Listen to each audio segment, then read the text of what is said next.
And at number 10, Lilly Singh. Lilly Singh started off as a YouTuber who gained immense popularity for her skits. Her career seemed to be reaching new heights every year, and she was getting more recognition in traditional media. But things changed for the worse when she got her own late night show with NBC called A Little Late with Lilly Singh. At first, it was the most amazing opportunity that a YouTuber had ever received. And not only was she jumping into traditional media, she was also going to be the first bisexual woman of color to get a late night show. But once the show aired, it got terrible reviews. Even people that consider themselves fans of Lilly's YouTube videos were forced to admit that the show was not good. The show was renewed after its first season, but did not make it past the chopping block after the second season. Lilly is still working in traditional media, however she does not have the respect on YouTube or television that she had before her show debut. And at number 9, Kathy Griffin. Kathy Griffin is one of the most controversial comedians ever because she doesn't shy away from touchy subjects like religion and politics. And it seems that her bad reputation has trickled over to some of her peers, and as a result, she's been banned from countless talk shows over the years. I think she might have broken a record from one of the most banned people ever. She's been blacklisted from The Tonight Show with Jay Leno,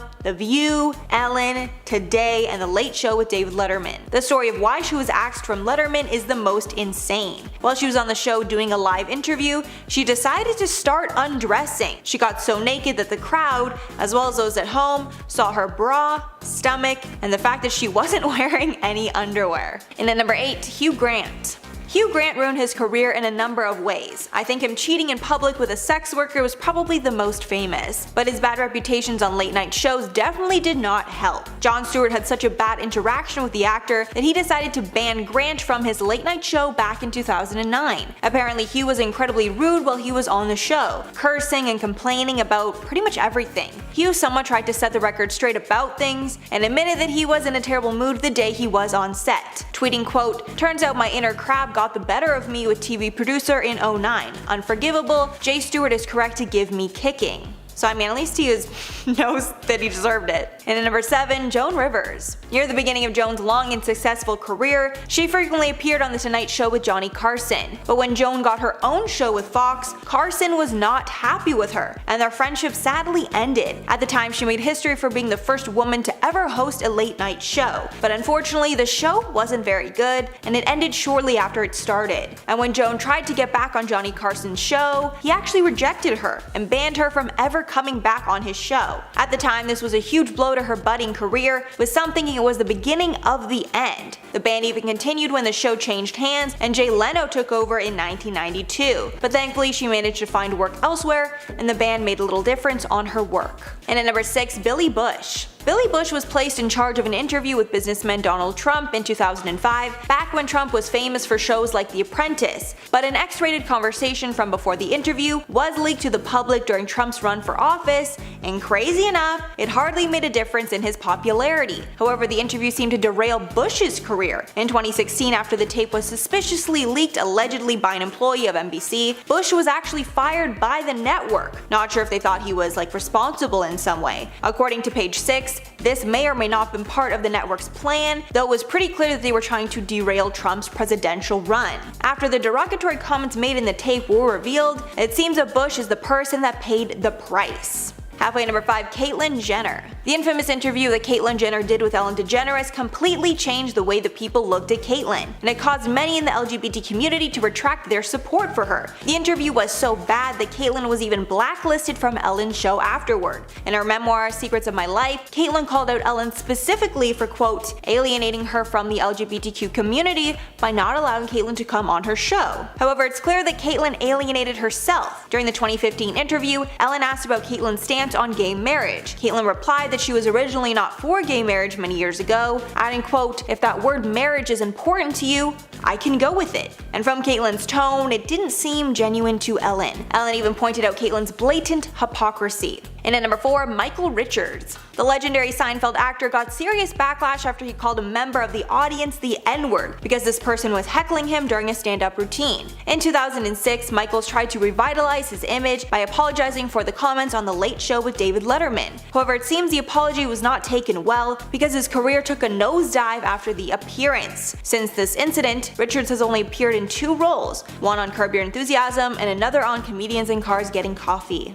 And at number 3, David Letterman. Recently, David Letterman has received a lot of flack for his past interviews, specifically for being inappropriate while interviewing his female guests. But there is another overlooked controversy involving Letterman that almost derailed his career. In 2009, Letterman got on television and told his unsuspecting viewers that he was being blackmailed. Apparently, this person knew that Letterman was having sexual relationships with his coworkers and wanted $2 million to keep the secret to himself. However, Letterman did not participate in the blackmail and decided to air his dirty laundry out to the public. After working with the police, they discovered the person was producer Joe Halderman. Many were shocked that Letterman was sleeping with members of his staff, which is incredibly unethical because of his position of power. He seemed to get off the hook pretty easily, but that behavior definitely would not have stood today. And at number 2, Alan Carr. This one's honestly hilarious, but it was a bit too cheeky for many people's taste. While Kim Kardashian was on Alan Carr's show, they were speaking about her butt and why everyone believes that it's fake. Kim even showed Alan the pictures of the x-ray she got on the show, proving that there are no implants in her butt. Kim then decided to get a little cheeky and let Alan Carr actually grab her butt so he could feel if it was real. The moment was very brief and they both took it like a champ, but out of context it looks really bad. After the grab, Carr told Kim, quote, "If I had a bum like yours, I would walk into a room backwards. How honored are you when people say you have the best bum in the world?" Kim blamed it on her Armenian genes, pointing out that all her sisters are curvy. And finally, number 1, Andy Dick. Comedian Andy Dick got incredibly inappropriate while on Jimmy Kimmel Live, and he was kicked off the show as a result. Dick was on the show the same time as Ivanka Trump, the famous daughter of Donald Trump. Throughout the interview, Andy got incredibly inappropriate with Ivanka, touching her leg out of nowhere multiple times. After Andy was getting too handsy, Kimmel decided to get his security to kick Andy off the show. And mind you, this was mid-interview, so the whole thing was caught on camera. The whole thing seemed to be kind of a joke, but it was clear that Andy went way too far. I'm sure many fans lost a lot of respect for him after that. And at number 10, Crispin Glover. Things felt off about this interview almost as soon as Glover walked on stage. He was wearing a wig, skin-tight pinstripe pants, platform shoes, and huge glasses. Things only got worse once the two started talking, and it was clear something was very wrong with Glover. At one point, Glover even started reading out negative stories about himself that were written in LA Weekly. Then the tone shifted and Glover tried to challenge Letterman to an arm wrestling match to prove he's strong. Then he randomly kicked towards Letterman and almost hit him in the face. Letterman tried to defuse the situation and leave by saying, quote, "I have to check on the top 10 list." After that interview, Glover was written off as crazy. And at number 9, Charles Rocket. Charles Rocket was primed to be a breakout star of SNL in 1981. Fans of the show called him the perfect mix between Chevy Chase and Bill Murray, and his segments on the show were adored by everyone. However, his career completely imploded after he accidentally said the F word during the live broadcast. Every cast member at the time knew how important it was to never swear on TV, as it would get you fired. That's exactly what happened to Rocket. He went from being one of the best cast members of that time to basically nobody, and his career trickled off slowly after he was fired. And at number 8, Brian Williams. Brian Williams was one of the top news anchors ever, filling the coveted nightly news spot on NBC. He was even so well respected that he was frequently a guest on SNL and 30 Rock, but that all changed when it was exposed that Williams was a liar. The lie first started back in 2003, and he basically claimed that he was riding in a military helicopter that was forced to the ground while flying over Iraq. The plane was hit by an RPG and almost crashed. He kept repeating the story over and over for years after, even mentioning it on Late Night with David Letterman in 2013. But when the world found out that the whole story was a lie, everyone was shocked and felt they couldn't trust him again. He ended up getting a 6-month unpaid suspension from NBC, and his career took a massive hit. He never came back to his original role and was demoted to a smaller network. And at number 7, Abel Ferrara. Conan O'Brien recently revealed who his worst guest ever was, and it was none other than Abel Ferrara. Anybody familiar with the interview definitely knows why. O'Brien spoke about it on the Armchair Expert podcast, where he shared that Ferrara came on the show against his will and made it clear that he didn't want to be there. Conan went on to say that Ferrara even left the building right before the show was about to start, and Conan's staff had to track him down and drag him to the studio. O'Brien estimates the director was intoxicated throughout the discussion. This made the interview cringy and hard to watch, but it's now fan favorite. Conan called it, quote, compellivision, meaning it was so bad the viewer couldn't stop watching. It's so infamous William Dafoe even commented on it during his own interview with Conan. And at number 6, Sinead O'Connor. Sinead O'Connor was at the peak of her career when she was asked to perform on SNL, but the live performance didn't go as planned and her statements had serious repercussions. O'Connor performed on SNL in October of 1992, but SNL was probably wishing that she didn't, because O'Connor ended the performance by holding up a picture of Pope John Paul II,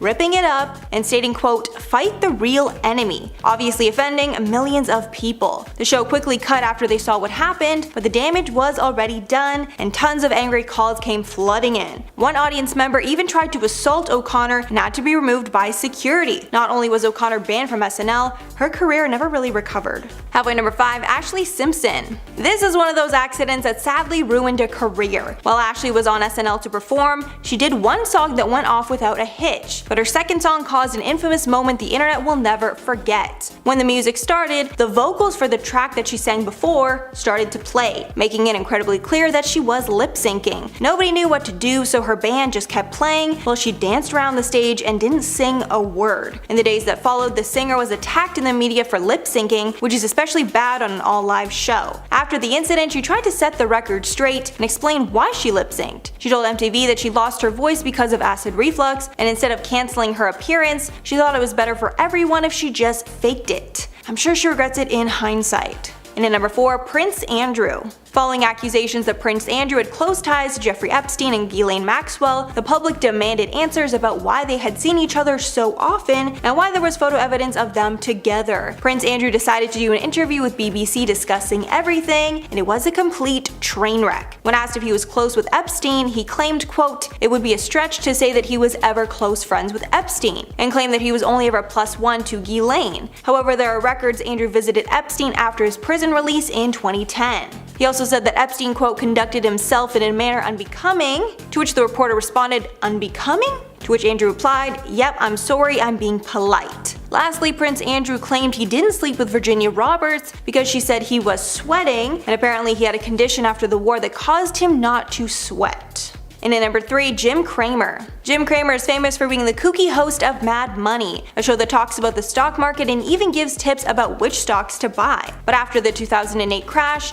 everyone was wondering how much Cramer knew that he didn't tell to the public on his show. Shortly after the crash, Cramer appeared on The Daily Show with Jon Stewart and completely destroyed him. Stewart pushed Cramer to reveal that he knew what the banks were doing leading up to the crash, but didn't warn anyone. Stewart even aired a clip showing Cramer telling his audience that Bear Stearns was in good shape right before it tanked. After this, Cramer's reputation took a major hit and people couldn't trust him to give accurate information. And at number 2, Kelly Osbourne. Kelly Osbourne got tons of heat after she made an incredibly insensitive comment about Latinos on The View in 2015. While the panel was discussing Donald Trump's hateful comments about Latinos, Osbourne said, quote, if you kick every Latino out of this country, then who is going to be cleaning your toilet, Donald Trump? You know what I mean? After a shocked reaction from the crowd, she backtracked, adding, quote, I didn't mean it like that. Come on, I would never mean it like that. I'm not part of this argument. One of her hosts, Michelle Collins, tried to help her out by adding, quote, I think what you're trying to say is that Trump probably relies on the people that he's insulting. These comments have haunted Kelly ever since. And finally, number 1, Jennifer Garner.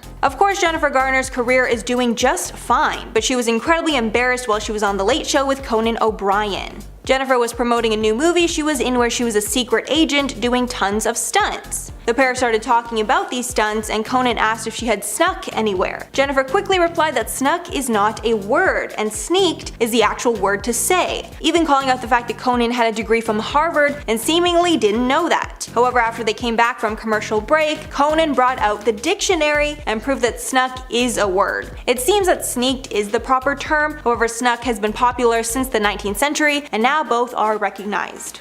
At number 10, Mark Summers. When it comes to talk shows, sometimes you can never predict what's going to happen. These shows are often used to catch up with a celebrity and just talk about life and whatnot, but sometimes these conversations can turn into brawls when the wrong thing is said, and this is pretty much what happened between Burt Reynolds and Mark Summers in 1994 when they were both guests on Jay Leno's talk show.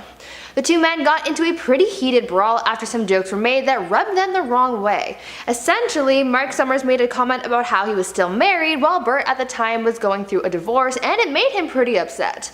In retaliation, Bert threw some water at Mark, and that's what sparked the fight. It gets to the point where Jay Leno just can't keep the show together because his guests were fighting so much, and producers went so far as to bring out pies for Mark and Bert to make it look like this fight was staged.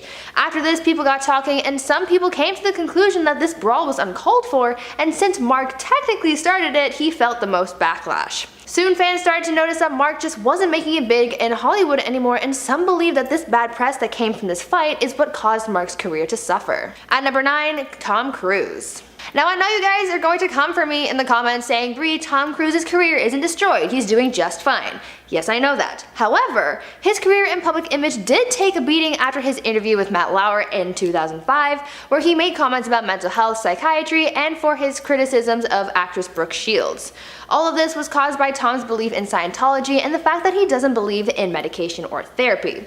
While on the Today Show, Tom and Matt had the discussion about how the actor criticized Brooke Shields for taking antidepressants for her postpartum depression, and he tried to shut down anything that Matt would say to defend psychiatry, also going on to say, quote, "You don't know the history of psychiatry, I do," end quote. Between that and his stance on Scientology, he lost a lot of popularity, leading to some box office bombs that affected his career. Now before I carry on with the video, I would like to take a moment to ask you guys to consider leaving a like on this video if you're enjoying it so far, and also check out my gaming channel Viper Girl if Minecraft content piques your interest. I've got lots of fun stuff going on over there and I upload every single day, so come check it out and subscribe while you're there. At number 8, Charlie Sheen. Charlie Sheen was riding a pretty good wave back when he was the star of 2.5 Men, but after doing an interview on 2020, things took a turn and his career pretty much got destroyed. Everything sort of came crashing down for him after that interview, where he ranted about the 2.5 Men creator Chuck Lorre. This interview was pretty chaotic and all over the place, with Charlie waving his hands about frantically and even going so far as to call Chuck a turd and a clown. This became a media feeding frenzy as they labeled him as crazy, and they just pushed him to his breaking point. As a result of some of the comments Charlie made during the interview, he was fired from 2.5 Men, and that was a pretty big deal since he had been pulling in about $1 million per episode. The actor pretty much hit rock bottom after that, making this a lesson to remind you to watch what you say. At number 7, Wilmer Valderrama. When That 70s Show actor Wilmer Valderrama was a guest on Howard Stern's show back in 2006, he had the potential to use the experience to his advantage and help his career, but instead he did the opposite and caused some damage instead. While on the show, the actor shared a little too much information with Stern and exposed a lot of the details about people he had slept with. Wilmer revealed that he had slept with Mandy Moore and even described the experience even though no one asked for that. He also rated his relationship with actress Jennifer Love Hewitt even though, once again, nobody asked. Wilmer really just exposed a lot of personal information about himself, but faced scrutiny because of how the people he talked about were impacted. A lot of people said that the comments he made were uncalled for, uncomfortable, and inappropriate. Years later in 2010, the actor apologized for what he said during the interview, but the damage was already done. His career wasn't the same, and the people he slept with were pretty mad about having their business exposed like that too. At number 6, Addison Rae. Back in April of this year, TikTok star Addison Rae faced backlash after her appearance on The Tonight Show. The influencer was invited on the show to perform a handful of viral TikTok dances, and though it seemed innocent and unproblematic, this is the internet and there is always a problem. Addison, as well as Jimmy Fallon, started facing backlash because no credit was given to the people who created the dances that Addison performed. A lot of people watched this bit on the show and thought that it wasn't fair that Addison got to come on to the show and essentially take credit for the work of other TikTok creators, and so fans took to the internet to advocate for those who lost out on the notoriety of their dances. The Tonight Show producers, as well as Fallon himself, recognized that they deserved to have their voices heard, and so they got their opportunity, but for Addison Rae, this bad publicity just hurt her public image for a while. But honestly, this isn't anything new because these TikTokers are always getting into some kind of mess anyway.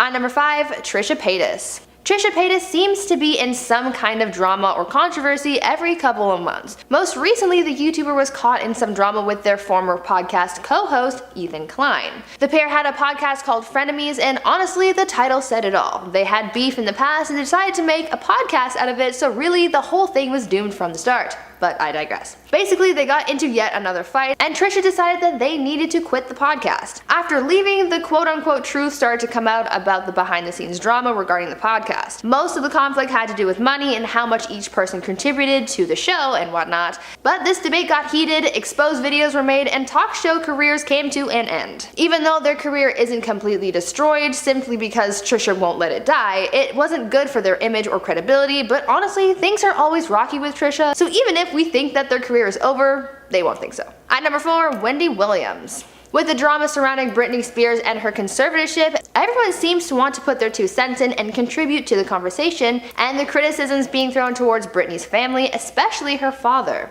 Most of this criticism happens on the internet from Britney's fans, but talk show host Wendy Williams took things one step further and made her comments about the situation on air of her show. She was discussing Britney's ongoing court battle with the audience, and she made comments about how Britney's parents had the public fooled into thinking that they were doing what was best for the pop star. After learning more information as to what's really been going on in that situation, we know that things are much more rocky than we once thought, and because this is so unfair for Britney, this got Wendy pretty heated because she followed up her criticisms of the Spears family by saying, quote, "Death to all of them," end quote. This comment went a little too far for people's likings, and Wendy faced backlash for it. The comment had to be edited out of the show, and there were a handful of people demanding that Wendy apologize to Britney's family for what she said. Wendy ended up getting a lot of bad press for weeks following the incident, and as we all know by now, for a celebrity, bad press is a very dangerous thing to have. At number 3, Sia. Grammy-winning artist Sia started facing pretty serious backlash following the release of her feature film Music, starring Maddie Ziegler. The film, which is about a young non-verbal girl on the autism spectrum, starred Maddie Ziegler as the film's protagonist, and even though Maddie has worked closely with Sia for many years, fans had to put their foot down and call the singer out on her casting choice. Because the role went to someone who wasn't on the autism spectrum, she started facing backlash. The singer got a chance to clear the air while doing a sit-down interview recently, but instead of owning up to everything and apologizing to fans, she instead doubled down, which really made things worse for her. While she understood the feelings of those who were angry with her, Sia defended her casting choice by saying, quote, "There's no way I could have used someone of Maddie's level of functioning to play her. I can't do a project without her," end quote. This interview, combined with her harsh defense of the film on Twitter, made for a storm of backlash, and things got so bad that she had to leave social media to avoid the scrutiny. While her career isn't necessarily over, she has lost a lot of popularity. At number 2, Mark Wahlberg. In 2013, while appearing as a guest on the Graham Norton Show, Mark Wahlberg caused quite a scene that greatly affected his public image. Essentially, Mark went through his entire guest appearance while severely under the influence, and he made quite a fool of himself. While on the show, Mark kept interrupting other guests, touching people, acting pretty disruptive, and even fell asleep on the couch. It became one interview that Graham wanted to forget because of how awkward and uncomfortable the entire experience was. This moment went down in TV history as one of the worst interviews ever simply because of how chaotic it was. In the aftermath of the whole ordeal, Mark's public image declined for a while because he made a fool of himself on TV, and not every fan is into that kind of behavior. And finally, at number 1, Joe Rogan. The pandemic and the COVID vaccines are still a very hot topic amongst many people. There are opinions from opposite sides of the spectrum, and many times uninformed people spread misinformation that can really hurt others. This is how Joe Rogan started facing backlash after he made some comments about the vaccines that were incredibly untrue and pretty damaging.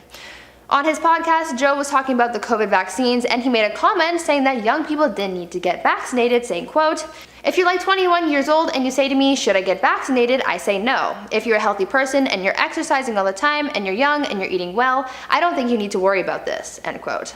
His comments had to be fact-checked by one of the world's top doctors, where they went on to say that what Joe said was untrue, and that no matter what your age or health status is, it's important to consider getting vaccinated if that's best for you.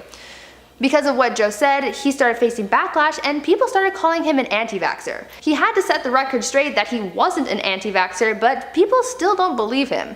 In this day and age, your views on the pandemic and everything that comes with it can make or break you, so this backlash surely wasn't good for Joe.